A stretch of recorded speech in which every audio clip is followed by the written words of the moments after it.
En este video te voy a mostrar cómo creé un dashboard para visualizar datos abiertos de mi ciudad, que es Ciudad de México. En particular, datos de afluencia al metro de la ciudad, es decir, cuánta gente lo usó en un periodo determinado de tiempo. Las tecnologías que usé para crear este dashboard principalmente son Dashboard y Streamlit, además de algunas otras bibliotecas auxiliares de Python que veremos durante el video. Sobre Python y Streamlit ya tengo otros videos en mi canal, los cuales puedes ir a ver si necesitas repasar o conocer los fundamentos de estas tecnologías. Para desarrollar este dashboard también usé el editor Cursor, el cual se integra con modelos de inteligencia artificial que te ayudan a crear código. Por ejemplo, ChatGPT o Claude Sonnet. Principalmente solicité ayuda a la IA para crear filtros o manipular los datasets, los cuales son las estructuras de datos que contienen la información que estoy procesando. En este caso, la afluencia a las estaciones del metro. Sobre el uso de Cursor también dejo algunos videos que te dejo enlazados para que puedas consultar cómo es la experiencia de usar herramientas como estas. Y ahora vamos a revisar los componentes del proyecto, que son la fuente de los datos, un demo de las funcionalidades que desarrollé para el dashboard, junto con una comparación con un dashboard existente en el portal del gobierno, y finalmente una revisión del código para que conozcas cómo es que implementé cada una de las funcionalidades. Lo primero para desarrollar un dashboard de este estilo es ubicar una fuente de datos. Hay fuentes muy conocidas que proveen datos abiertos, pero principalmente están en inglés. Por ejemplo, están estos de Kaggle, un repositorio de GitHub que recopila datasets y varias recopilaciones más de muchas empresas de tecnología como Microsoft o Google. Para el caso de los datos de mi ciudad, yo ya conocía que publicaban distintos datasets porque fue algo que estuvieron promoviendo hace tiempo e incluso crearon algunos eventos para que te animaras a explotarlos. Entonces, por ejemplo, esos son de los principales resultados de mi búsqueda, aunque los gobiernos no suelen ser los mejores proveedores de datasets, ya que por ejemplo esta página de datos a nivel nacional no me estuvo funcionando, pero la página de datos de la ciudad sí me funcionó. Es esta que se puede ver aquí. Están organizados por categoría o por institución e incluso tienen este buscador que te puede ayudar a ubicar fácilmente algún dataset que tú ya tengas en mente. Yo estuve explorando distintos datasets que tenían y en esa búsqueda encontré estos datasets del metro que vienen acompañados de una visualización. El primer dataset es este de aquí, que es la ubicación geográfica de las estaciones, y la visualización que lo acompaña son simplemente los puntos en el mapa, que vienen determinados por una latitud y una longitud y contienen además esta descripción o esta información que se puede ver cuando colocas el cursor sobre uno de los puntos. Principalmente son el nombre de la estación, la línea a la que pertenecen y el año en el que se abre al público. Y de hecho estos datos geográficos vienen en dos formatos, aunque solo uno es el que contiene la visualización. El otro dataset es el de afluencia y esta es la visualización que nos dan. Es una gráfica que nos dice cuántas personas usaron el servicio en determinadas fechas. Tiene un panel aquí a la izquierda con el cual puedes ajustar la visualización. Por ejemplo, puedes seleccionar las fechas que te interesa consultar, puedes cambiar el formato o la agrupación de las fechas, es decir, puedes elegir entre ver los datos por año, por mes o por día. Y también te deja filtrar datos por alguna estación en particular o por el conjunto de estaciones que se conoce como líneas. Y también te permite cambiar el tipo de visualización. Por ejemplo, aquí puedes cambiarlo a una gráfica de barras en lugar de las líneas o una gráfica de área. Y también puedes ver la tabla de origen de los datos. Pienso que en general está bien la visualización, es bastante más de lo que había hace tiempo o incluso de lo que puedes encontrar en otros lugares, como la de nivel nacional que ahorita no me carga para nada, pero también tiene algunos detalles que me hicieron pensar que se puede crear alguna mejora o algún dashboard distinto, y eso también motivó un poco el video. Aunque en general yo estoy buscando varias opciones para crear dashboard y mostrar las funcionalidades de Streamlit, así que si tú tienes alguna idea o alguna petición puedes dejármela en los comentarios. Dentro de los detalles que había es que alguna vez yo quise entrar a la página y me tiró un error 500 aquí en la plataforma, un error de servidor, aunque solo lo he encontrado una vez y fue algo como muy temporal, a los pocos minutos ya estaba funcionando otra vez. Otra cosa más es que siento que los datos no están tal vez aprovechados de la mejor forma, que en este caso nada más es la gráfica de afluencia, pero dependiendo de los datos tal vez se pueda hacer algo un poquito más sofisticado. Por ejemplo, saber cuáles son las líneas con mayor afluencia y con esa información tal vez tú pudieras tomar alguna decisión, cómo planear tu ruta o ver cuáles estaciones tienen mayor uso y tal vez requieran mantenimiento próximamente, o incluso en dónde se necesitan más trenes o cosas así. Que es posible que esos datos se tengan y se usen internamente, pero no los exponen todos. Es probable que los servicios que son dueños de los datos los usen de forma inteligente y solamente no los expongan así al público. Pero en el dashboard que creé en Streamlit simplemente un pequeño cruce de datos para demostrar cómo sería alguna de estas características. Otro problema del dashboard es que por un detalle en el formato del nombre de las líneas las muestra duplicadas, y esto es que algunos datos se guardaron con acento en la I de línea y otros sin acento. Eso provoca que, por ejemplo, si seleccionas línea 1 sin acento, tenga datos del 2010 al 2020, nada más, aunque el rango indica que hay datos hasta el 2024, pero eso solo los puedes ver si agregas línea con acento, entonces aquí ya está el rango completo,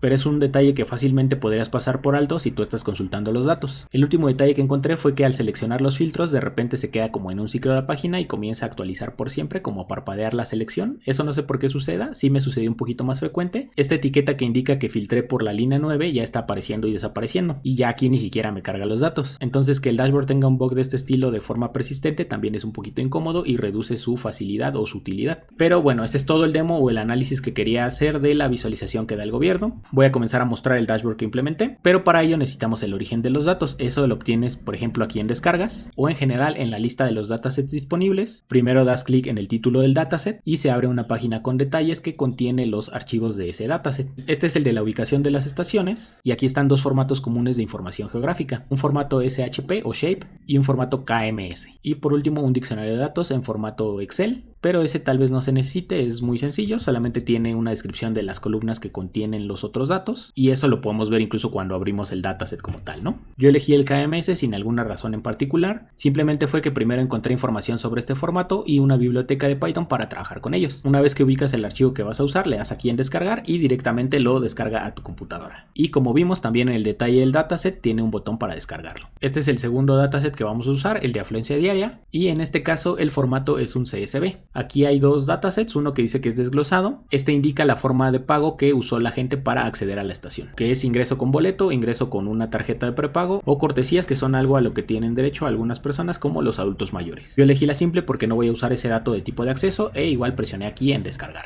Y luego me voy aquí a mi editor de código en donde trabajé en mi proyecto, que tiene una estructura de proyecto muy sencilla, únicamente tiene un archivo Python llamado main y aquí están los datos que había descargado, que contiene los imports de las herramientas que usé. Creé varias funciones auxiliares para manipulación de datos, cosas como crear filtros, quitar o agregar columnas, etc. Y hasta abajo en el main son llamadas a las funciones de Streamlit con las que creé la interfaz. Los únicos otros archivos dentro de mi proyecto son los archivos de datos que ya descargamos. Este es el CSV de la afluencia, contiene una fecha en formato año, mes y día, aunque también tiene columnas separadas para año y mes. Tal vez fueron columnas auxiliares que usaron para los filtros de la visualización. Luego tiene columnas para indicar la línea y la estación y finalmente la afluencia para esa fecha. El KML, que es el de la información geográfica, en realidad es un XML. Aquí viene info general del esquema y luego cada estación la contiene en una etiqueta placemark y dentro de ella contiene una etiqueta punto que a su vez contiene la etiqueta coordenadas en las que están la latitud y la longitud de cada estación. Los demás datos vienen dentro de una etiqueta descripción que a su vez es un HTML y ese HTML describe una tabla en donde viene el nombre de la estación y la línea. El último archivo importante que tengo en mi proyecto es esta carpeta de BEMP, que es un ambiente virtual de Python, y así evitarte conflictos cuando distintos proyectos tuyos requieran de distintas versiones de bibliotecas auxiliares. Cuando trabajas tu proyecto en particular necesitas activar ese ambiente y para previsualizar este proyecto en tu entorno local o en tu entorno de desarrollo tienes que ejecutar el comando streamlit run y el nombre del archivo. Y aquí ya está corriendo una previsualización de mi proyecto en esta dirección de mi host local. Me voy a esa pestaña y ya puedo ver aquí mi dashboard. Tiene el título, algunos controles para selección de fecha y línea y la visualización principal, que es el gráfico de líneas. Yo lo limité únicamente a esta visualización, pero igualmente se podrían crear los otros tipos que vimos en el dashboard del gobierno, que eran el de gráficas y el de área. También aquí en cualquier momento se pueden mostrar las tablas de datos, pero la intención no es que esté en la página principal, ¿no? La voy a desactivar para que se vea así. Esa la muestras con un comando de Streamlit llamado write y como parámetro le pasas el data frame o el conjunto de datos. Comenté esa línea para que ya no se mostrara la tabla y entonces ya quedan únicamente las visualizaciones, ¿no? A la gráfica le hice un pequeño ajuste que fue únicamente mostrar el top 5 de estaciones más concurridas en el periodo de tiempo. Esto por lo que mencionaba, que pienso que es una visualización más útil, aunque algo incómodo que pasa aquí es que como esta línea es la suma de la afluencia de todas las estaciones de la línea, se despega bastante de las otras líneas. Entonces si haces zoom ya puedes ver con mayor detalle cómo van estas líneas, ¿no? Vemos que aquí van del rango de 1.400.000 a 2 millones. Y eso no era tan claro a un nivel de zoom más lejano, porque eso te da intervalos más amplios en los que no se ve a detalle la escala. Pero pues esta interactividad en la gráfica básicamente te quita ese problema. La otra parte es este mapa y esta tabla de aquí. Fue donde yo hice el cruce de los dos datasets. Lo que hago es usar la información geográfica de la ubicación de las estaciones y en lugar de colocar únicamente el punto en el mapa, escalo ese punto de acuerdo a la afluencia de esa estación. Así te permite ver de forma más rápida cuáles son las estaciones con mayor afluencia. Por ejemplo, aquí para la línea 1 podemos ver que es una de las terminales, que en este caso es la estación observatorio, y con la tabla lo podemos confirmar. Tuvo durante todo el periodo observado aquí en la gráfica, que son como 14 años, 312 millones de pasajeros. Después sigue Insurgentes, que es una estación que está un poco más hacia el centro, debe de ser esta de aquí, y pues después las otras, ¿no? Y una de las de menos afluencia es esta de Juanacatlán, que debe ser uno de los puntos más pequeños. Yo también por un poco de conocimiento de la ciudad ya sé que es este, aunque la alternativa es que fuera este, ¿no? Sí podría haber todavía un poquito más de funcionalidades como la selección o el resaltado de los puntos, pero hasta lo que pude ver de Streamlit no tiene una forma inmediata o sencilla de de relacionar la tabla con los datos de forma como interactiva. Pero pues por ahora es suficiente para un demo. Y ahora sí, ya podemos ir al detalle del código. Voy a ocultar aquí el panel de la terminal y vamos a revisar rápidamente los imports. Bueno, aquí también faltaba una pequeña reorganización de los imports para que se vieran más claros. Las bibliotecas principales son Streamlit y Pandas. Streamlit para toda la interfaz y la visualización del dashboard como tal, y Pandas para toda la manipulación y el procesamiento de los datos. GeoPandas me sirvió para procesar el KML, que son los datos geográficos, y Unidecode para una pequeña limpieza de datos que necesitaba hacer, que eran cosas justo como el problema de que línea a veces estaba acentuada y a veces no.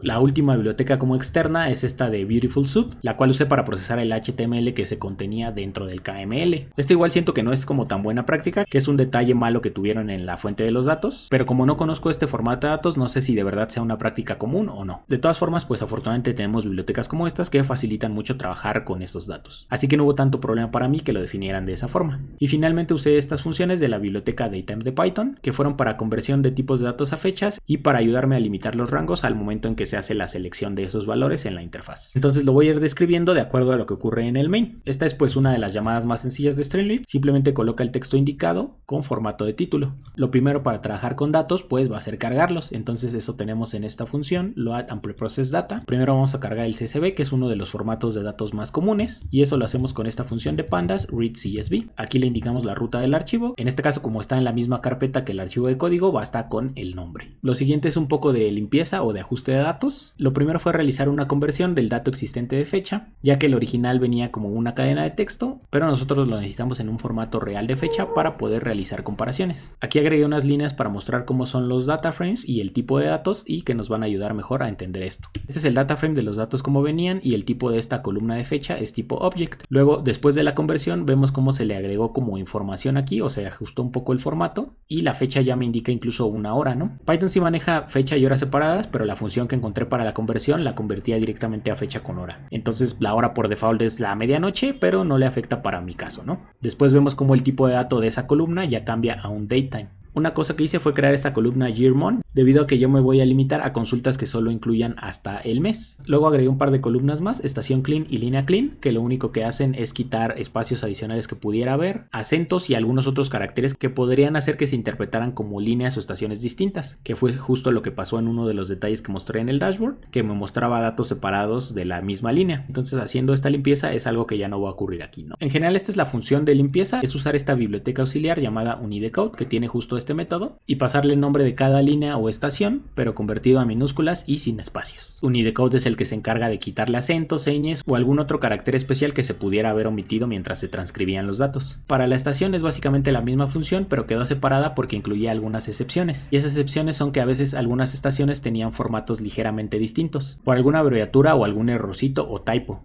que se comieran alguna letra o algo. Aquí, por ejemplo, para terminal aérea a veces le ponían terminal área. Para la estación Lázaro Cárdenas a veces abreviaban Lázaro con L. Hay algunas estaciones que tienen un nombre como en transición, como esta de aquí, Niños Héroes diagonal Poder Judicial, pero en unos reportes no tienen el nombre completo de la transición. Y así algunos ejemplitos más, ¿no? Como Guam Azcapotzalco no tenía el guión, y Michuca, que pues sí es un nombre difícil, la verdad, yo no sabía cómo se deletreaba, lo tuve que googlear, tiene la H en lugares distintos, ¿no? Esa es la primera limpieza que se hace de los datos, y se devuelve el data frame que contiene los datos ya limpios. Aquí capturamos el data frame resultante de esa función y luego llamamos otra función de carga para los datos geográficos. Aquí usamos una función de GeoPandas para leer el archivo, igualmente es muy sencilla, se llama readFile. Pasamos el nombre del archivo y un parámetro específico del tipo del archivo que se llama driver, indicándole que es un archivo KML. Y eso me crea un data frame con estas columnas, nombre, geometría y descripción. Ese data frame se ve así. Aquí el nombre siempre contiene STCmetro, por eso decía yo que este archivo no venía bien ajustado al formato de datos. Luego en la columna geometry viene un point que tiene información de latitud y longitud, y una columna de descripción que tiene aquí el HTML, ¿no? Que al cargarse en un visualizador de este tipo de archivos sí te funciona para mostrarte la tabla, la información así bonita, pero para procesarla como yo quería aquí pues no fue lo más fácil, ya que requirió que yo usara aparte un procesador de HTML. Lo que sigue es separar esa información que viene en las columnas. Yo quiero aquí la latitud y la longitud individualmente, entonces eso lo obtengo del punto de geometría con las propiedades X y Y. Luego creo otras columnas, estación y línea, y esas provienen del HTML que está en descripción, y para ello uso una función auxiliar llamada extract info from HTML, que es esta de aquí, que usa Beautiful Soup para encontrar los renglones de la tabla que contienen la información que yo quiero, el nombre y la línea. Luego que tengo esas columnas, creo creo otra versión de esas columnas en donde el nombre ya esté limpio.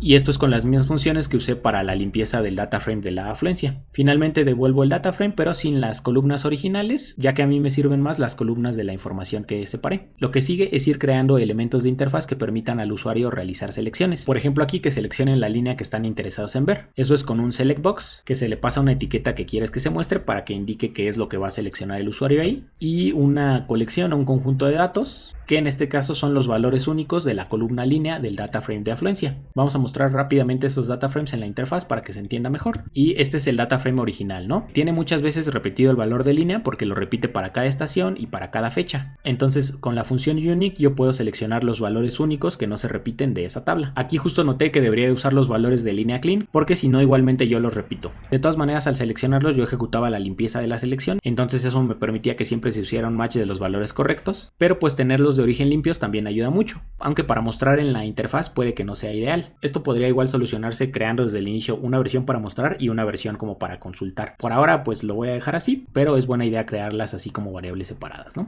Entonces esa select box es la que va a crear ese componente que mostré, y cuando se seleccione un valor en esa select box se va a quedar aquí en esta variable selected línea stc. Ahorita igual el código quedó como con Spanglish porque pues así venían los datos, pero también para solucionar esto podríamos renombrar las columnas desde el inicio y mantener todo en inglés, ¿no? Una vez que el usuario selecciona una línea, voy a usar el valor que seleccionó para definir un rango de fechas. Esto es porque hay líneas que se abrieron después de que los datos estuvieran originalmente disponibles. Por ejemplo, la línea 12. La mayoría de los datos vienen del 2010, pero la línea se abrió un poquito después. Me parece que como por el 2012. Vamos a verificar eso aquí. Vamos a seleccionar línea 12 y anteriormente tenía aquí 2010 como primer valor, y vemos como si hay datos vacíos aquí al inicio, ¿no? Estoy mostrando aquí el data frame para ver si existen esos valores. Aquí están, ¿no? Aunque tiene una afluencia de 0. Esto puede que no tenga tanto sentido mostrarlo porque ahí la línea no existía, aunque esto es algo que no siempre va a saber quien esté analizando los datos. Entonces yo pienso que ellos, como por estandarización de las fechas, pues ya lo dejaron así, pero pues yo podría de plano excluir esos resultados. Así tal vez podría quedar un poquito más claro, ¿no? Porque aquí tenemos otra instancia en la que la afluencia es 0, a pesar de que la línea ya existía. Corresponde a cuando hubo un accidente en esa línea y se tuvo que cerrar un tiempo, ¿no? Mi intención aquí era tener solo fechas válidas donde ya existiera esa línea, pero pienso que de todas maneras esta fecha max sí lo haría. Entonces igual si puedo ejecutar ese filtro, aquí agrego una condición AND y esta operación, ¿no? Que la afluencia sea mayor que 0. Aquí de vuelta al dashboard vemos como la fecha mínima ya es en 2012, y aunque filtramos los valores con afluencia en 0, sí conservamos las fechas en las que la línea estuvo cerrada, debido a que sí hay un valor máximo que supere esa fecha, ¿no? Entonces ahora ya vemos que ese filtro sí nos lo pudimos quedar, y pues yo siento que así es un poquito más clara la visualización, porque si la fecha no está disponible quiere decir que la línea no existía, pero si tiene valores en 0 quiere decir que algo ocurrió con esa línea, ¿no? Algún cierre por reparación, mantenimiento, justo como lo hubo acá, ¿no? Bueno, entonces justo esa condición era para obtener fechas mínimas y máximas,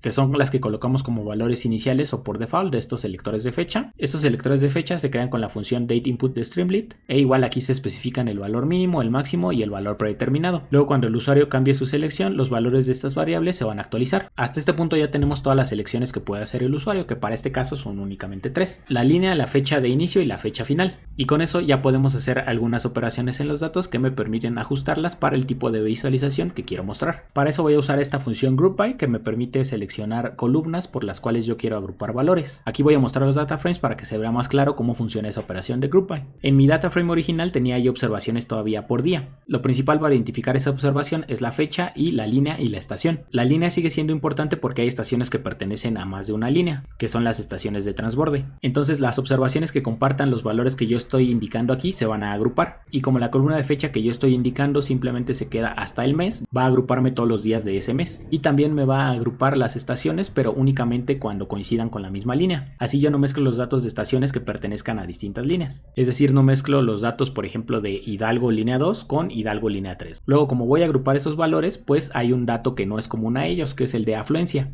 Tengo que especificar qué pasa con ese dato. En este caso yo digo que se haga la suma. Y finalmente el reset index es para que me coloque nuevos índices o nuevos valores numéricos que me identifican a cada columna. Esto es justo porque las filas se combinan y podría estar yo aquí combinando filas de distintos índices, y por eso algunos de ellos se van a perder. Entonces con el reset index yo puedo como volver a numerarlos. Eso se ve aquí, que las observaciones van del 0 a los millones, porque son todos los días para todas las estaciones. Vemos que llega hasta el millón de observaciones, me parece, 1.008.734, y cuando yo agrupé aquí las líneas me quedé únicamente con 33.000, pero todas las afluencias de ese mes ya se sumaron. Y aquí, por ejemplo, en esta fila 536, para la estación Valbuena de línea 1, del 3 de enero del 2010, hubo una afluencia de 3.814 personas. Este valor de aquí se sumó con los otros que coinciden en las columnas que especifiqué en el Group By, que fueron Year Month, estación Clean y línea Clean. Y eso es pues todos los días del mes para esta línea y esta estación. Ya que aquí, aunque cambie el día, Year Month se mantiene constante. Y en los otros no hubo cambios importantes más que los ajustes de formato, de que no hubiera acentos, espacios o algún otro carácter que me pudiera hacer que los nombres de líneas y estaciones no coincidieran. Estos Group Bys y algunos otros que vamos a ver son como operaciones un poquito complejas dentro de Pandas, pero también son muy útiles y muy poderosas. Esta tabla proveniente del Group By ya es un gran avance para lo que yo quiero mostrar, pero todavía me falta aplicarle los filtros de la selección del usuario, que son la línea que se quiere mostrar, porque aquí todavía me contiene todas. Por ejemplo, aquí se ve la 12 y la 2, y también me contiene todas las fechas, y para eso yo uso esta otra función que se llama Filter Data. Pero antes de aplicar esos filtros también me falta algo de información en la tabla, y eso es la latitud y la longitud, ya que esa información venía de otro conjunto de datos. Originalmente lo tenía yo en este data frame llamado Stations Info, que es el resultado de llamar a la función de carga de datos geográficos. Esa combinación de data frames la logro con esta función merge. Se usa sobre uno de los data frames que quieres combinar, en este caso el que ya teníamos con los datos agrupados, y le digo que quiero hacerle un merge con la info de las estaciones. Aquí yo indico las columnas que quiero como resultado del merge e indico las columnas sobre las que se tiene que hacer esa unión. Es muy parecido a lo que hacía el Group By, cuáles columnas se tienen que considerar para agrupar. Y finalmente un parámetro how, que es similar a los joins de SQL, un left join o un right join, que me sirve para indicar que quiero preservar valores de una tabla aunque no haya coincidencia en la otra tabla. Se va a ver más claro aquí otra vez con el data frame. Este es el data frame de afluencia agrupada por mes y este es el de la información geográfica. Aquí hasta abajo está la tabla que es resultado de combinar estas dos. Aquí están los valores que se tomaron en cuenta para el merge: estación, línea, latitud y longitud, e indicamos que se hicieran cuando coincidieran línea y estación, que son justo las columnas en las que coinciden ambos data frames. Aquí están línea clean y estación clean, y línea clean y estación clean. Entonces en el merge, cuando encuentre estas coincidencias, va a colocar estos valores de aquí, que son los que faltan, latitud y longitud, y va a preservar los que ya coinciden. Aquí vemos como el data frame de información geográfica tiene poquitas filas en comparación, tiene solo 194 contra los 33.000 de afluencia ya agrupada. El data frame resultante tiene igual 33.000, es decir, todas las filas del data frame de la izquierda, porque especificamos como left, pero aquí en el resultado ya tenemos columnas latitud y longitud para cada valor en los que coincidían estación clean y línea clean. Entonces, por ejemplo, aquí están los valores latitud y longitud para Valbuena en línea 1, que es este aquí, 19.4234, y longitud menos 99.1028. Eso fue en la fila 0. Más abajo vuelve a aparecer Valbuena, línea 1, pero para el mes de febrero, en la fila 195. Y el valor de latitud y longitud es el mismo porque es el proveniente de aquí del data frame de información geográfica. Luego va el filtrado de datos de acuerdo a las selecciones del usuario. Para eso pues vamos a filtrar este data frame con estas tres selecciones posibles: la línea, la fecha de inicio y la fecha de fin. Esta de aquí es más o menos sencilla en comparación con las otras. Digo que del data frame que me enviaron como parámetro, quiero seleccionar los valores que coincidan únicamente con estas condiciones: que el valor de línea clean sea igual al de la línea que me enviaron, que el valor de year month sea mayor o igual a la fecha de inicio y que también sea menor a la fecha de fin. Eso me define el rango de fechas. Aquí por último me faltaba un reset index que ya habíamos visto y que se usa para resetear el número de la fila, y eso fue para mostrar los data frames y comparar cuántas filas quedan después de usar el filtro. Aquí antes del filtro tenía un poquito más de 33.000 observaciones, porque eso era afluencia para cada mes y para todas las líneas, pero aquí el filtro ya descontó las de la línea y también lo haría con la fecha, pero pues ahorita la fecha está en todo el rango. Vamos a limitarlo un poquito. En lugar de ponerle 2010 vamos a ponerle 2015, un poquito menos de años, y pasó de 3.000 observaciones a solo 2.000, ¿no? Entonces ya me las va limitando más. Esta tabla de aquí ya es la que vamos a usar finalmente para las visualizaciones. Entonces ya tengo aquí justo estas dos funciones que se encargan de crear las gráficas. La primera es para crear la gráfica de líneas. Hago un poquito más de preprocesamiento porque se tienen que ajustar ahora al formato de la gráfica. Cada gráfica tiene sus particularidades para presentarse. Las operaciones anteriores eran solo para filtrar o para completar información. Estas operaciones que voy a hacer aquí ya no me van a filtrar más los datos, simplemente los van a adaptar para que se puedan mostrar como la gráfica lo requiere. Bueno, aquí primero quité un poquito de código que tenía repetido porque cambié el lugar donde hacía ajustes al formato de la fecha, pero en realidad solo me voy a quedar con este código, que va a ser otro group by para encontrar el top de estaciones más concurridas. Aquí solamente le voy a decir que lo va a hacer por estación porque ya en este punto yo me aseguro que es la misma línea y quiero sumar todas las fechas del periodo. Entonces no le indico que haga distinción por fecha, sino que acumule todas las de este periodo. Luego le digo que bajo ese agrupamiento que haga me sume otra vez la afluencia y que me ordene los valores en orden descendente. Para quedarme solo las 5 estaciones principales uso la función head, y aquí hay otra función también bastante interesante que es el pivot, y nuevamente voy a mostrar los data frames para que se entienda mejor esta función. Este es el data frame en el formato original como lo veníamos trabajando, una fila que muestra la afluencia para cada estación de cada línea en cada mes. Pero como en mi gráfica yo tengo estos ejes que son la fecha y la afluencia, pues yo necesito ajustarla a este formato, que va a ser una fila por cada mes, pero mis columnas ahora son cada una de las estaciones y cada intersección es la afluencia para esa estación en ese mes. Aquí está el mes, aquí está la afluencia y cada una de las líneas es la estación. Entonces, por ejemplo, aquí para la estación observatorio va a tomar la columna correspondiente y va a graficar los valores de acuerdo a cada una de las filas. Aquí vemos cómo toma el primer valor, que es enero de 2015, y lo coloca más o menos a los 2.400.000 que indica aquí, y luego para febrero lo baja un poquito a 2.100.000, luego vemos que vuelve a subir un poquito a 2.300.000 y así va tomando cada uno de los valores por mes por estación para crear cada una de las líneas, ¿no? Pero vemos como aquí no contiene valores para la gráfica del total de afluencia de todas las estaciones, porque esto lo creamos con esta otra función de aquí que es sum, que va a sumar todos los valores de acuerdo a un eje que le indicamos. En este caso le indicamos que va a sumar todas las estaciones, entonces va a sumar los valores de toda la fila, es decir, aquí los 174.000 de Balbuena, después los 300.000 de Valderas, 400.000 de Boulevard y etcétera, así hasta el final de la tabla. Aquí vuelvo a mostrar la tabla nada más para ver ese resultado de la suma y vemos una nueva columna total que es básicamente la suma de todas las columnas anteriores y corresponde igual con el valor en la gráfica, ¿no? 22 millones para la primera observación y un poquito más abajo 20 millones, luego sube otra vez con 22 millones y medio, etcétera. Y finalmente la función para mostrar esa gráfica en Streamlit es muy simple, st.linechart, e indicamos el data frame o la tabla que contiene los datos que vamos a graficar. Como vemos, la parte de Streamlit fue súper facilita, nada más llamar a las funciones. El verdadero trabajo estuvo en el manejo de la información que se hace con pandas. Ya solo falta una función que es esta de mostrar mapa y tabla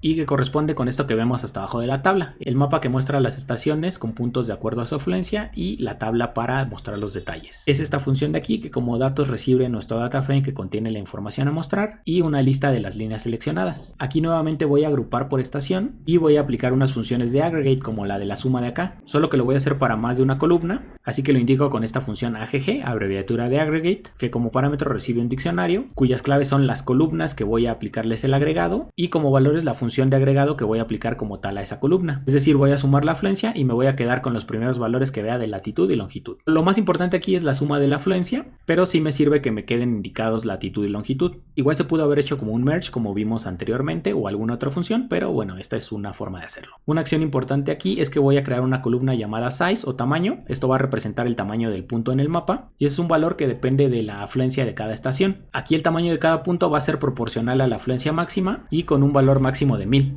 Entonces el punto más grande va a tener un valor de 1000 y las estaciones con menor afluencia que la máxima van a tener un valor más pequeño porque fue escalado con esta función. Así queda la tabla que se usaría para el mapa. La estación con más afluencia es observatorio, también lo vemos aquí en la gráfica, la de verde clarito que está hasta arriba, y vemos cómo esta tiene el tamaño de 1000 y las demás se escalan de acuerdo a eso. Por ejemplo, aquí Cuauhtémoc tendría más o menos la tercera parte de afluencia que observatorio porque es una tercera parte del valor máximo. Esta tabla como está aquí ya la podemos colocar directo en el mapa porque ya tiene todas las columnas necesarias y eso lo hacemos con la función stmap. Solo indicamos que la latitud es la columna lat, la longitud viene en la columna lon, size es el que calculamos y el zoom del mapa por default está al nivel 11, ¿no? Que justo me permite ver como cierta parte de la ciudad. Y aquí están colocados los valores. Observatorio es este de aquí, el más grande, y luego siguen los otros. Habíamos dicho que el más pequeño era este de Juanacatlán, el de hasta abajo. Tiene 158 de 1000, es como 15%, ¿no? 15 de 16% del tamaño de este. Y otra cosa es que estos componentes de aquí los colocamos en columnas, y eso lo hicimos con la función st.columns, que me devuelve referencias a cada columna. Y luego con este bloque width yo puedo indicar en qué columna quiero que se coloque cada elemento. Aquí en la columna 1 coloqué el mapa, y luego en la columna 2 va a ir la tabla. Para la tabla igual aquí hice un aggregate.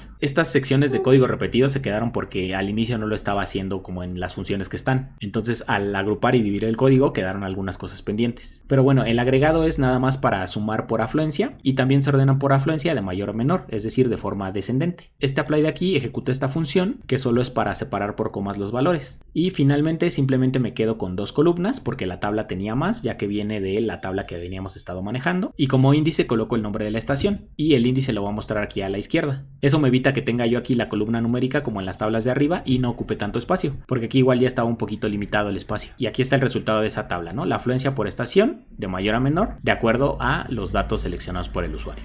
Y pues ya, eso es todo en esta visualización. Espero te haya gustado y te haya sido útil. Y si así fue, ya sabes, házmelo saber con un like o con un comentario. Así yo me entero que estos videos te fueron de utilidad y continúo haciéndolos.